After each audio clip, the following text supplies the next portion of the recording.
재벌관계나 대기업 제재 관련된 내용이 좀 많았다면 이번 네. 업무계획은 좀 ICT 분야에 좀 내용이 좀 많은 것 같아요. 전반적으로 이게 뭐 재벌과 과벌관계 개선이 과거보다 조금 나아졌다고 판단해서 이제는 좀 ICT 도와준 쪽으로 방향을 돌리는 것인지 어떤 배경인지 좀 설명 부탁드립니다.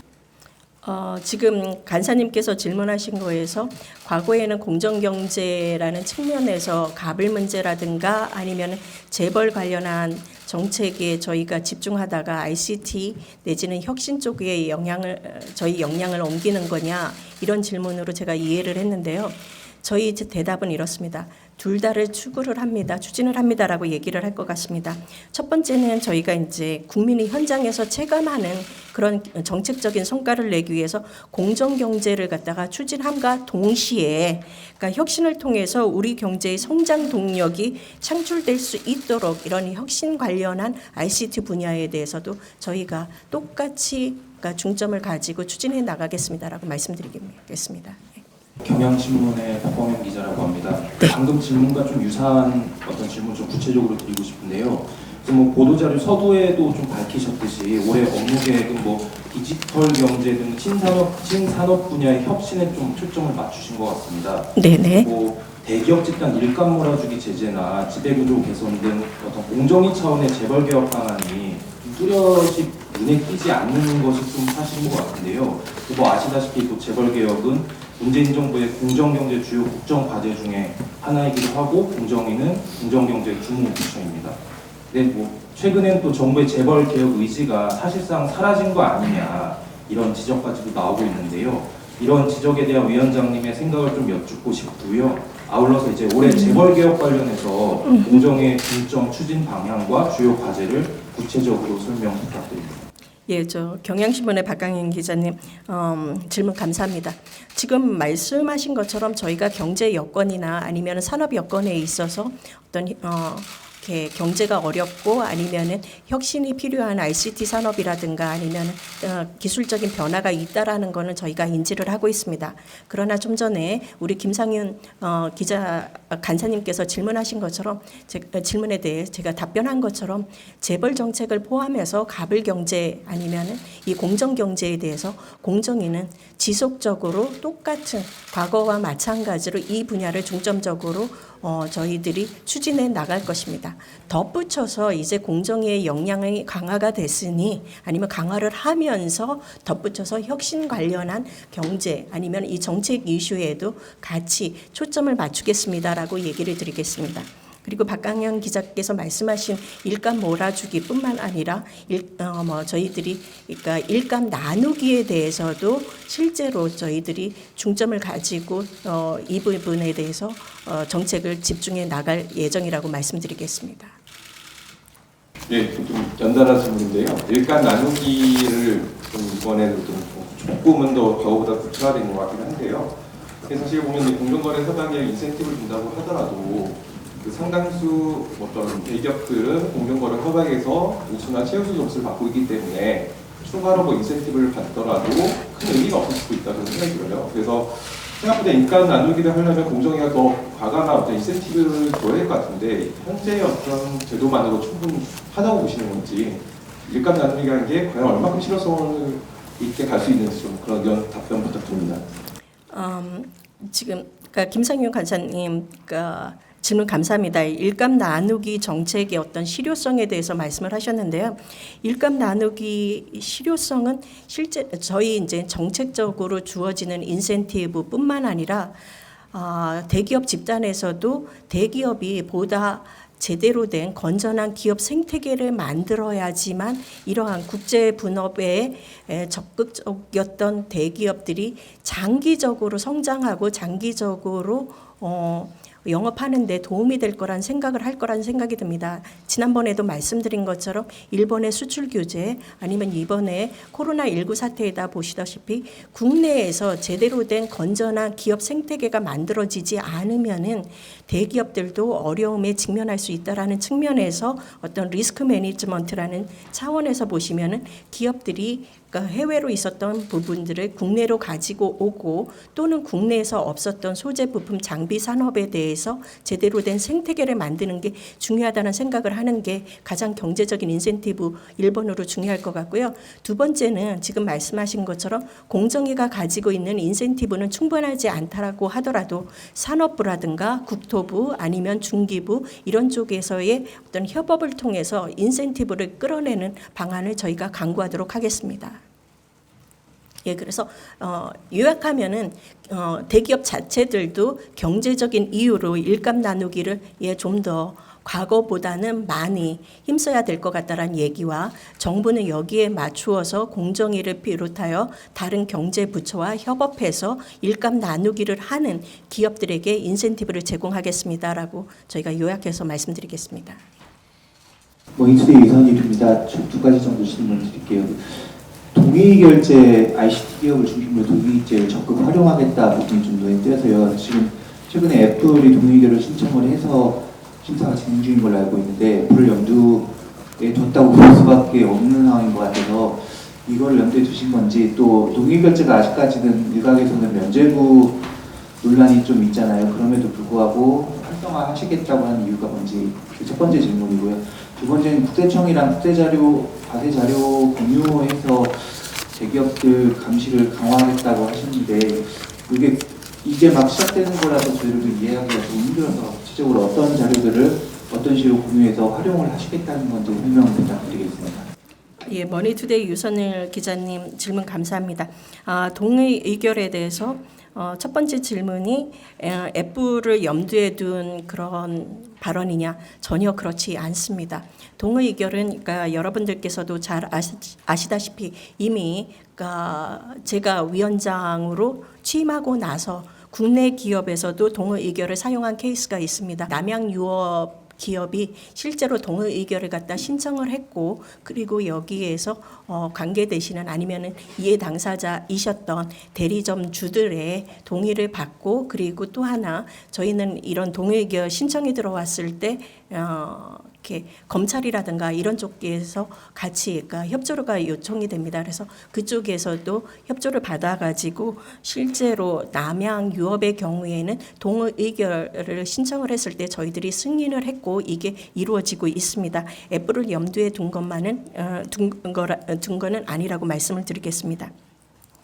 동의 의결 관련해서 이게 면죄부냐라고 얘기를 하셨는데요. 그렇지가 않습니다라는 말씀을 드립니다. 여러분들도 잘 아시겠지만 공정위가 집행하고 있는 그런 여러 가지 법 집행에 있어서 불만 중에 하나는 피해자들이 직접적으로 구제를 받지 못한다는 얘기입니다. 과징금을 부과를 하거나 아니면 여기에 대해서 고발을 한다고 했을 때 피해자가 직접적으로 피해받은 만큼의 어떤 보상이 이루어지느냐 아니면 피해자 구제가 신속하게 이루어지느냐에서는 기자 여러분들께서도 잘 아시다시피 전혀 그렇지 않습니다.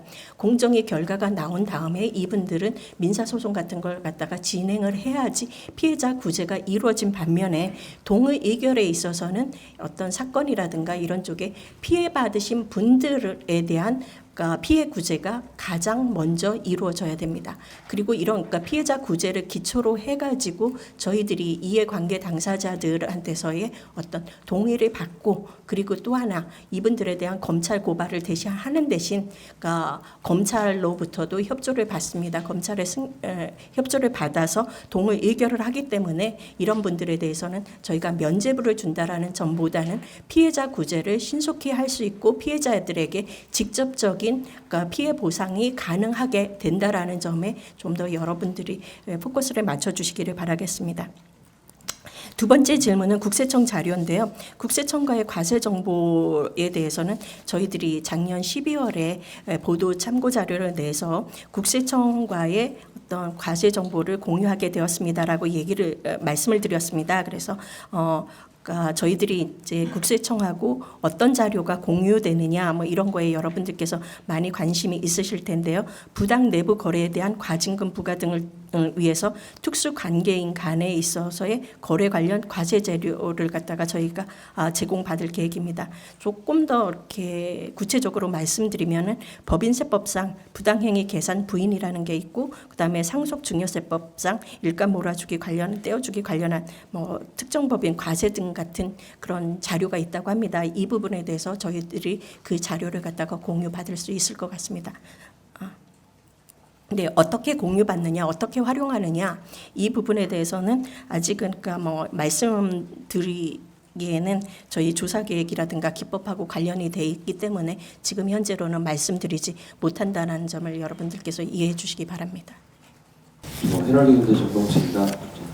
그 위원장님께서 12월에 브리핑을 해주실 때도 ICT 전담팀으로 감시를 좀 더 강화하겠다, 조사를 잘 해보겠다 이렇게 말씀 주셨는데 이번에 이제 정책 그 특별 전담팀으로 이제 생기면 확대되면서 이제 정책 국가가 생겼는데요. 여기서 이제 앞으로 이 경쟁 이슈와 논의를 종합적으로 파악해서 정책 방향을 수립한다 이렇게 말씀 주셨는데 구체적으로 감시 분과는 이해가 가는데 정책 분과에서 어떤 역할을 할 수 있고 정책의 방향을 수립해서 뭘 하겠다는 건지 좀 구체적으로 설명 부탁드리겠습니다.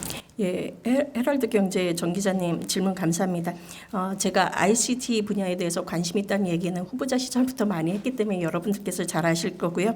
근데 ICT 이 전담팀, 그러니까 어떤 스페셜 태스크 포스 팀에 두 개가 있습니다. 하나는 사건 관련한 게 있고 하나는 정책 관련한 게 있는데, 사건 관련한 부분은 지금 말씀하신 게 잘 이해가 되는데 도대체 이 정책 분야는 무엇을 하는 건지 잘 모르시겠다는 질문인 것 같습니다. 근데 이 ICT 관련한 그러니까 정책팀은 데이터 관련한 분야 아니면은 다른 부처하고의 이 정책 이슈 분야 뭐 이런 부분 다양한 분야에 대해서 저희가 정책적인 문제를 가지고 저희가 논의를 할 겁니다. 사건에서도 여러 분야에 있는 그런 우리 공정위의 분들 전문가들이 필요하지만 정책을 갖다가 입안을 하거나 정책에 대한 효과를 갖다가 분석하기 위해서도 여러 분야의 전문가들이 필요하고 그리고 타 부처하고의 관계도 중요하게 될 것 같습니다. 지금 현재는 데이터 3법 관련한 분야 등이 중심이 될 거고요. 지금 그 분야에 대해서는 처장님께서 이렇게 이 ICT 전담 팀의 팀장으로서 하시면서 다른 부처랑 같이 들어간다라고 얘기를 드리겠습니다. 네, 매일경제 문지용입니다. 그 11페이지에 보면은 이제 거래금액 기반 M&A 신고비 도입한다. 이게 제가 제대로 이해한 건지 모르겠는데 기존에는 이제 신고를 하지 않았을 때는 작은 스타트업들도 이제 신고를 해야 되는 사례가 많이 생겨날 수 있을 것 같은데 이게 지금 우리나라가 스타트업들 거래가 활발한 나라가 아니고 오히려 좀 활성화해야 될 시점에서 이런 게 도입되는 게 맞는 건지 그리고 뭐 해외에도 유사한 사례가 있는 건지를 묻고 싶습니다. 예, 매일경제 문지용 기자님 질문 감사합니다. 저희들이 기업 M&A를 심사를 할 때 그 전까지는 자산이나 매출액 규모로 저희들이 평가를 했습니다. 근데 자산이나 매출액 규모로 평가를 해가지고 실제로는 심사 기준에 들어오는지 심사 기준에 들어오지 않는지를 결정을 했는데요. 문제는 아주 조그만 스타트업 기업인데도 불구하고 미래에 주요한 역할을 할 거라고 생각이 들어서 기업 가치가 큰 경우에는 거래 금액이 굉장히 높은 경우가 있습니다. 이런 경우에는 기존에 갖고 있었던 M&A 심사 기준에 저희가 포함이 되지 않습니다. 예를 들면은 페이스북이 왓츠앱을 갖다가 M&A를 하는 때 그 분야에 대해서 저희 기준에 있어서는 실제로는 M&A 심사 범위에 들지 않았습니다. 그런 측면에서 보시면은 시장에서는 다 알고 있는데 거래 금액이 크다라는 그 자체가 이 기업의 성장성이라든가 미래에 시장에서 얼마나 어떤 비중을 가지고 있을지를 다 알고 있는데 저희들이 가지고 있는 기준이 매출액이나 또는 자산 규모이기 때문에 못 들어갔던 그 부분이 들어온다라고 생각을 하시면 될 것 같습니다. 제가 제도상으로는 이해를 했는데 지금 그런 게 우리나라에 필요한 상태인지가 궁금해서 주는 거거든요.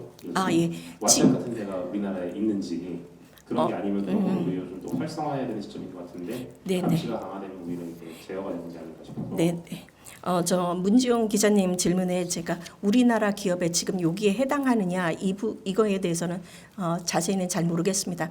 다만 저희가 말씀드릴 수 있는 거는 이게 있습니다.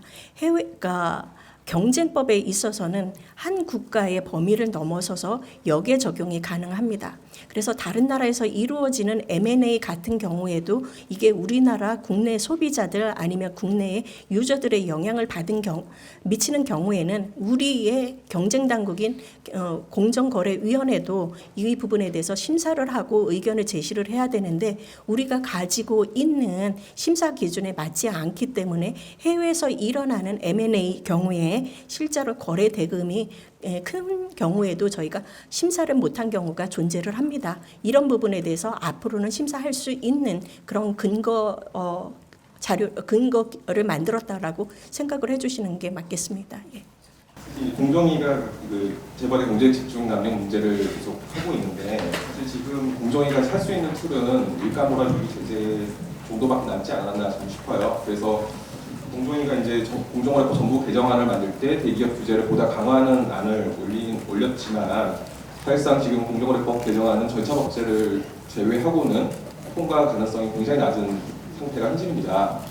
그렇다면 만약에 20대 국회에서 이게 부산됐을 때 공정에 이제 플랜 B가 뭐가 있는지 대기업 규제를 어떻게 할지 플랜 B가 뭐가 있는지 좀 궁금하고요. 두 번째로 이제 가불관계 개선은 요새 중기부도 열심히 하고 있는 분야이지 않습니까? 이제 요새 뭐 상생법이라든지 상생조정위원회 관련해서 중기부와 공정위가 업무 영역이 좀 겹치는 부분이 있는 것 같습니다. 뭐 상생법 같은 경우도 뭐 준법조사 우려가 있는데 공정위가 별다른 의견을 제시도 안 했는데 공정위에 대해서는 반대를 안 하시는 것인지 아니면 뭔가 좀 개선할 수 있는 부분이 있다고 생각하시는지 답변 부탁드립니다. 예. 김상윤 기자님 그 질문 감사합니다. 저희 이제 첫 번째 질문은 공정거래법 개정에 대한 공정위의 스탠스를 여쭤보신 것 같은데요.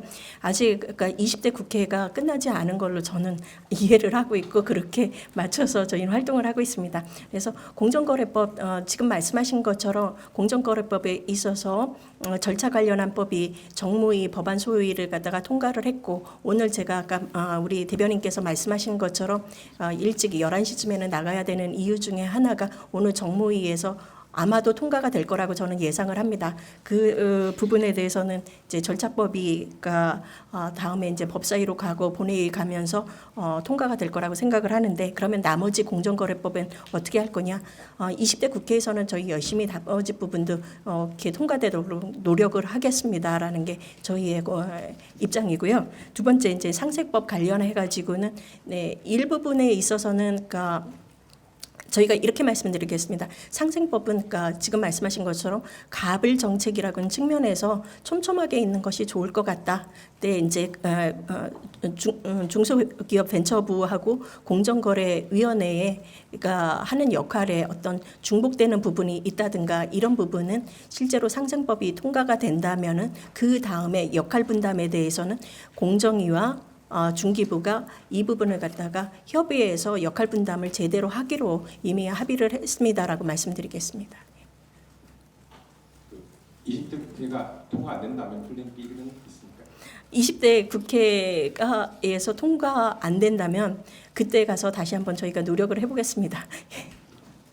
네, 경향신문 박광현입니다. 현안 관련해서 좀 간단히 여쭙고 싶은데요. 코로나19 사태 이후에 어떤 소비자들 입장에서는 위약금 문제가 가장 크게 지금 다가오고 있는데 아까도 서두에 말씀해 주셨지만 구체적으로 어떻게 풀어가실지 여쭙고 싶고요. 그다음에 이제 취임하시고 이제 첫 인터뷰를 통해서 좀 긍정적인 어떤 입장을 밝히신 그 타다 같은 경우에 어제 법사위를 통과하면서 그 어떤 타다 대표도 이제 혁신이 죽었다 이런 식으로 또 입장을 밝히기도 했는데 이에 대해서 위원장님은 어떻게 보시는지 말씀 부탁드립니다.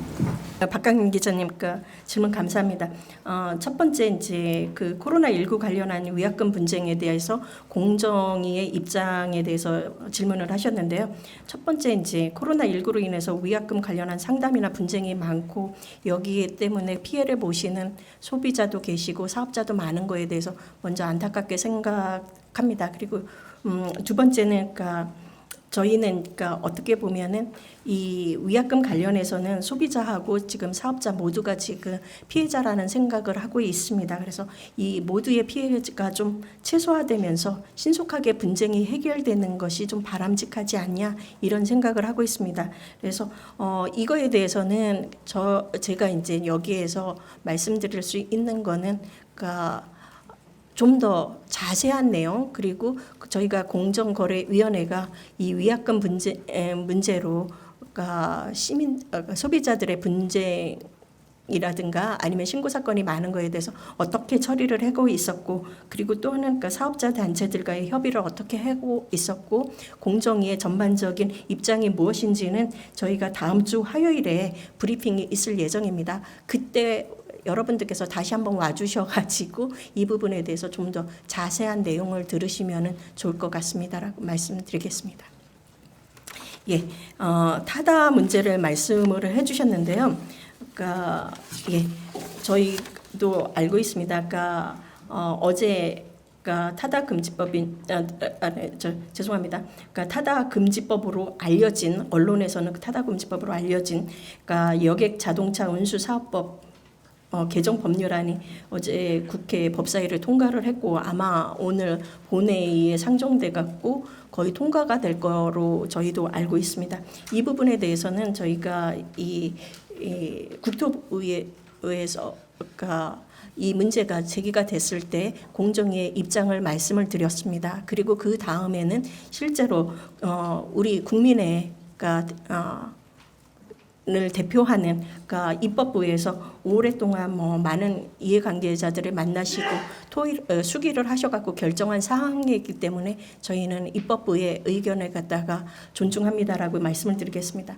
첫 번째 이제 말씀하신 거에 저희 공정위가 타다에 대해서 어떻게 생각을 했느냐 그리고 그 당시 어떤 내용을 냈느냐는 여러분들께서도 잘 아시겠지만은 경쟁 촉진과 소비자 후생이라는 측면도가 여러 개를 고려를 하셔야 되고 그리고 또 하나는 그러니까 당연히 국회 입법부에서는 이 타다로 관련된 다른 관계 당사자분들을 갖다가 고려하시는 부분에 대해서는 저희는 그 입장을 갖다가 그리고 그 결정을 존중합니다라고 얘기드리겠습니다. 예, 저희는 이제 이 타다 관련해서는 앞으로는 공정위하고 관련된 거는 이미 이제 국회에서 결정된 거니까 국회의 의견을 저희가 존중을 하고요. 그러니까 타다처럼 이 경쟁법하고 아니면 경쟁하고 관련된 이슈에 대해서 공정위가 향후에도 목소리를 내겠느냐 이게 훨씬 더 주요한 이슈가 될 것 같습니다. 근데 여러분들께서 잘 아시다시피는 이거는 법상 공정거래위원회에 주어진 의무 중에 하나입니다. 그래서 이렇게 경쟁 과정에서 발생하는 공정거래법상 이슈가 발생을 하면 공정거래위원회는 그러니까 저희가 법적 의무를 다하겠습니다. 목소리를 내겠습니다라고 말씀드리겠습니다.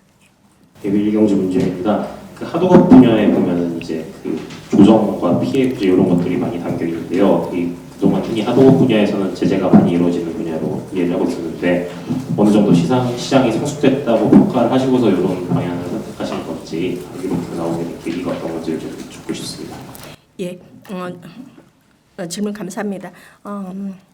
하도급 분야에 있어서 조정 또는 상생이란 말이 왜 나오느냐? 하도급 분야에 있어서 첫 번째는 그러니까 저희들이 실태 조사를 해보면은 여기에 관련된 그러니까 수급 사업자들이 과거보다는 하도급 분야에 있어서 가불 문제가 개선되었다라는 답변이 그러니까 많이 증가하고 있습니다. 그리고 이분들의 말씀에 의하면은 그러니까 특히 이제 서면 미교부 아니면 서면 계약서 지연 교부 뭐 이런 부분은 많이 사라진 것도 사실입니다.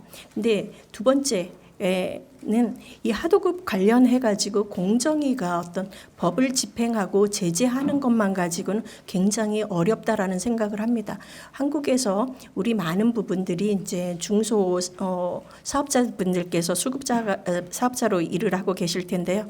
공정위가 처리하는 그러니까 신고 사건 많기는 하지만 모든 문제에 다 개입할 수도 없고 모든 걸 갖다가 저희가 문제를 해결을 할 수도 없을 것 같습니다. 보다 중요한 거는 이 업계에서 아니면 우리나라 경제 전반으로 어떻게 보면 상생, 공정한 계약 문화 아니면은 협약하는 문화 이런 게 훨씬 더 중요하다라는 생각이 듭니다. 저희가 사건 처리하는 거 가지고 그것도 중요하지만 거기에 덧붙여서 그러니까 이렇게 공정하고 상생하는 그런 협약 문화가 만들어지는 게 수급 사업자 그리고 원사업자들 모두에게 더 윈윈하는 게 아닌가 이런 생각을 갖고 있습니다라고 말씀드립니다. 추가로 2개 질문드리겠습니다. 첫 번째는 조직에 관한 건데요. 여기 보면 심층적 경제 분석을 실시한다 해가지고 경영 제한성 추정 요건에 해당하는 기업 결합 사건을 모두를 대상으로 심층적 경제 분석을 추진하는 것과 그리고 디지털 조사 분석 관련해서도 그 부분의 것에 대해서 조사 전담팀을 구성하는 등도 검토한다고 이렇게 되셨는데 이렇게 되려면은 인원이나 역량이 문제가 될 수 있을 것 같은데 혹시 경제 분석과나 디지털 조사 분석과에 대한 인원 증가나 뭐 이런 것들 조직 강화를 계획을 하고 계신 건지 이게 첫 번째 질문이고요.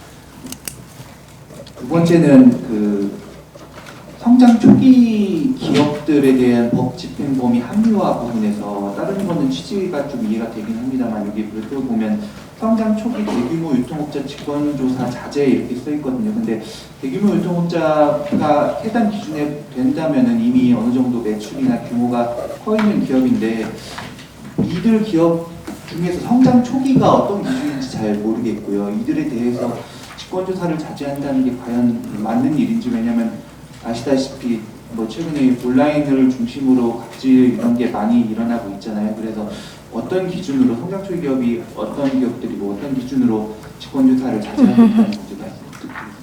예, 유선일 기자님, 질문 감사합니다.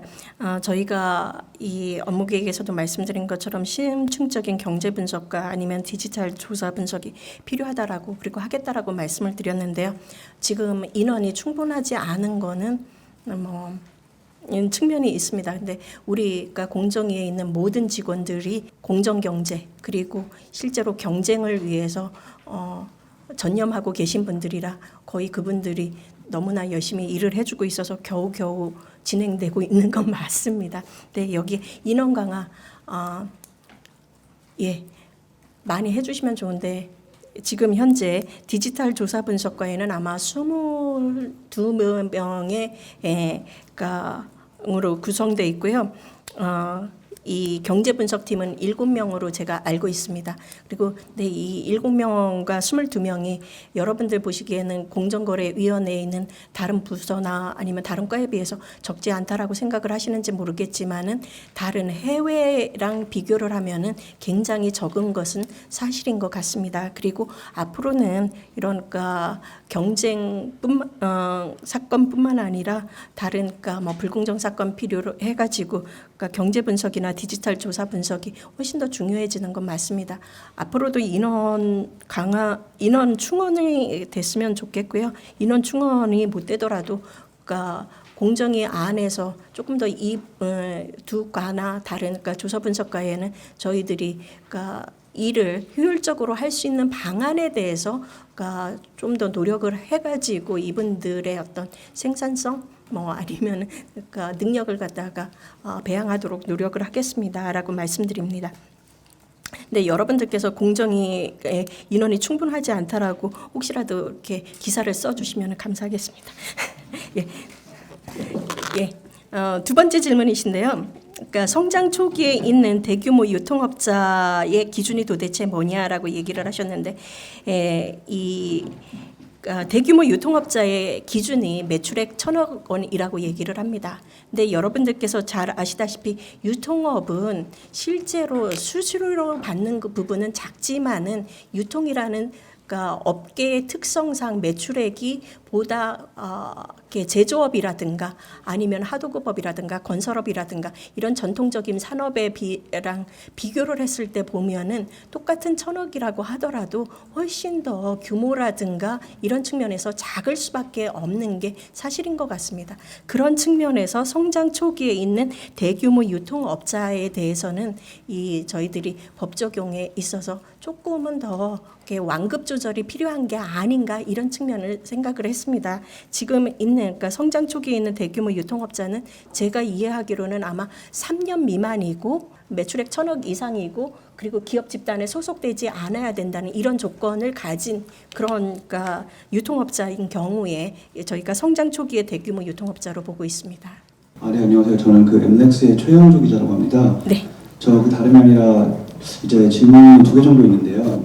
네, 그 하나는 아까 그 잠깐 얘기가 나왔던 정책 분과 관련해서 얘기인데, 그 정책 분과 이렇게 좀 만들게 된 배경이나 이런 게 좀 궁금하고요. 그 이유가 이제 유럽이나 호주 같은 경우 이제 뭐 플랫폼이나 구글, 페이스북 이런 RCT 공연 관련해 가지고 리포트 등 발행하고 이런 문제점을 제기를 했는데, 그 이제 정책 분과가 그런 역할을 공정위에서 이제 한국 마켓, 한국 시장에 맞춰서 이런 연구를 한다고 이해를 하면 되는 건지 좀 궁금하고요. 그리고 두 번째는 이제 그 반도체 부분 이제 올해 1분기 내로 추가 구성한다고 말씀해줬고, 그리고 작년 브리핑 때도 말씀을 좀 하셨는데, 이게 그때 말씀하셨던 게 4G에서 5G로 넘어갈 때 독과점 사업자의 남용 행위를 감시하겠다, 뭐 이렇게 말씀을 해주셨거든요. 그 정확하게 그러면은 어떤 종류의 행위를 좀 이렇게 그 염두에 두고 계신지가 좀 궁금하고요. 이게 또 여쭤보는 이유가 4G, 그 3G, 4G에 비해서 4G, 5G로 넘어가는 게 이제 5G 같은 경우에는 모바일뿐만 아니라 IoT 뭐 다양한 산업군에 이제 적용이 되다 보니까 좀 더 다양한 행위가 그 독과점 행위가 생기지 않을까라는 생각이 들어서 그래서 여쭤봅니다. 네. 예, 최 기자님 오랜만이고 질문 감사합니다. 저희 이제 ICT 정책분과에서 하는 거에 플랫폼 사업자들에 대한 리포트를 준비를 하고 싶어 하느냐, 그게 아마 저희가 시감에 계시는 송상민 국장님의 오랜 꿈 중에 하나인데요. 저희가 오래 할 수 있는 건지는 그러니까 송상민 국장님 아니면은 우리가 신봉산 국장님께서 대답을 해주시는 게 훨씬 더 맞는 것 같습니다. 예. 이제 4차 산업혁명이랑 디지털 경제가 이제 거의 대세입니다. 그리고 이제 앞으로 경제 그 성장 동력이 될 것 같고요. 근데 이제 각국이 전부 다 주도권 경쟁을 다 하고 있습니다. 우리나라도 그 대열에 들어섰고요. 제일 중요한 건 이제 공정한 시장 생태계를 만드는 건데, 지금 이미 이제 그 다른 나라를 보면 거의 모든 나라들이 경쟁 이슈를 다 연구하고 실태를 조사하고 발표를 하고 있습니다. 우리도 조금 이제 늦은 측면이 있지만 이런 분야를 좀 들여다보고 어떤 이슈가 나오고 있는지, 산업이 어떻게 바뀌고 있는지, 그다음 거기에 대해서 우리가 어떻게 입장을 가져갈 건지를 정리를 해야 될 것 같습니다. 필요하면 제도도 만들고 그다음에 논의도 하고요. 조금 긴 호흡을 가지고 봐야 될 것이, 이 ICT나 디지털 경제 분야는 앞으로 어떻게 산업이 변화해 갈지를 이제 단정을 못하기 때문에 좀 긴 호흡을 가지고 섬세하게 관찰을 해가지고 필요한 그런 입장을 정리를 해야 될 것 같습니다. 대표적으로 생각해 볼 수 분야가 이제 아까 말씀하신 것처럼 그 데이터 3법 개정에 따라서 생기는 그 데이터 거래 산업에 대해서 우리가 어떤 입장을 가져야 될지, 이런 것들이 대표적인 예가 되겠습니다.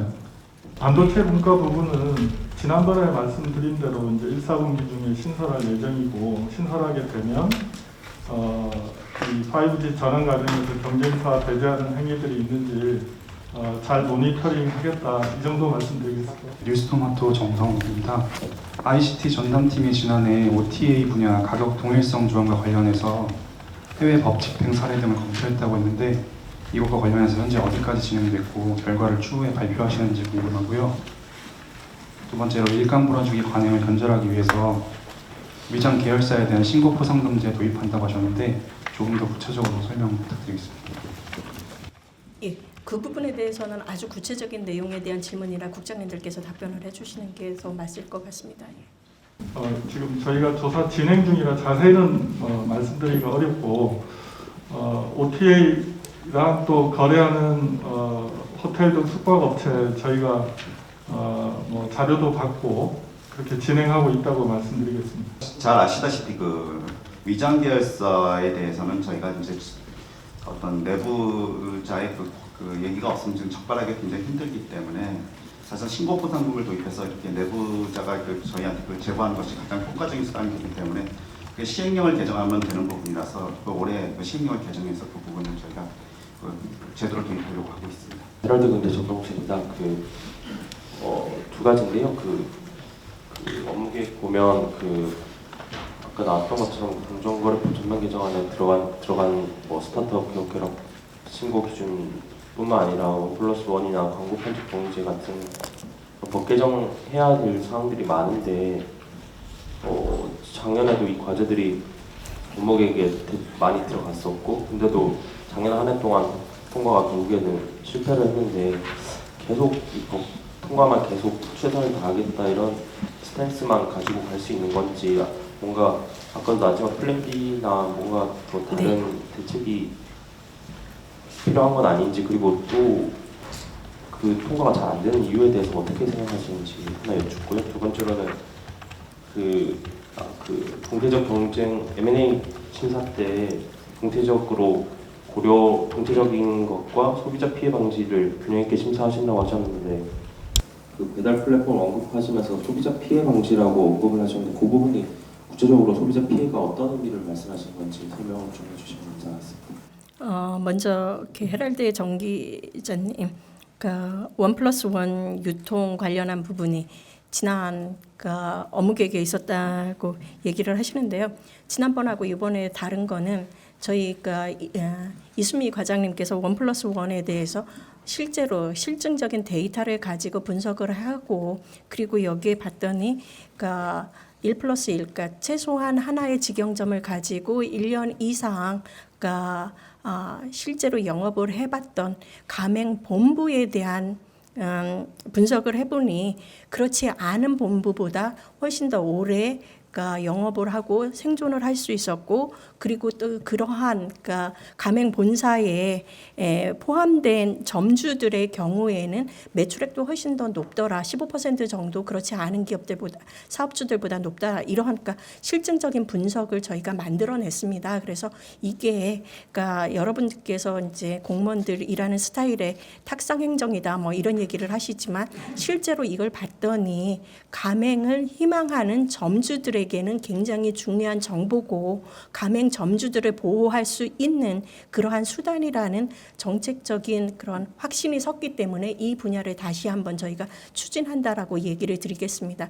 그리고 이런 분야에 대해서는 지난 2019년 아니면 2018년에 많은 분들께서 국회에 계시는 국회의원님들께서 어떻게 생각을 하셨는지는 모르지만 2019년, 2020년 저랑 이수미 과장님께서 의원님들을 만나 뵀더니 이런 자료를 봤을 때는 많은 설득을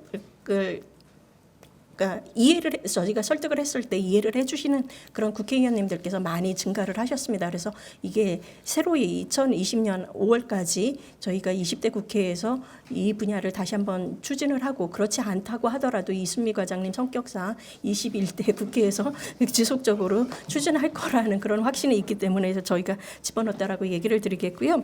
M&A 심사에 있어서 동태적 효율성이라는 부분은 우리 이제 송상민 국장님이나 아니면은 저희 신봉상 국장님께서 조금 더 이렇게 설명을 해드리겠습니다. 경쟁팀장이고요.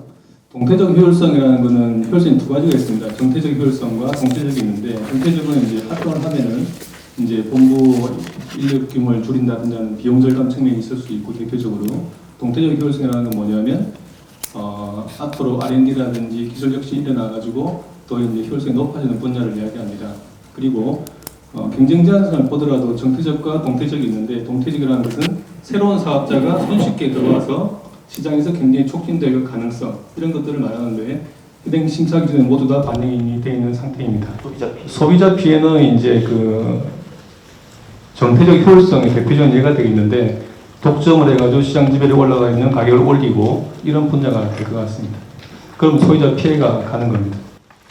그 부분에 대해서 제가 아주 간단하게 하나만 더 본다면은 이 M&A 심사의 경우에는 M&A를 통한 다음에 그 다음에 시장에 어떤 효과를 보느냐인데 시장에서 보는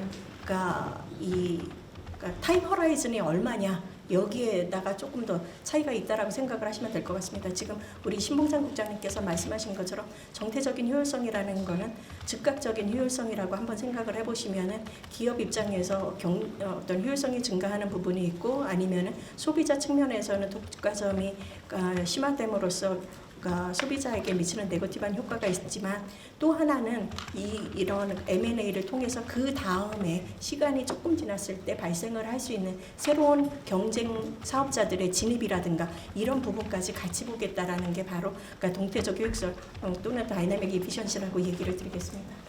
그리고 여러분들의 추가적인 질문에 대해서는 저희 국장님과 분들께서 성실하게 답변을 해주실 거라고 믿습니다. 여러분들 다시 한번 감사드립니다.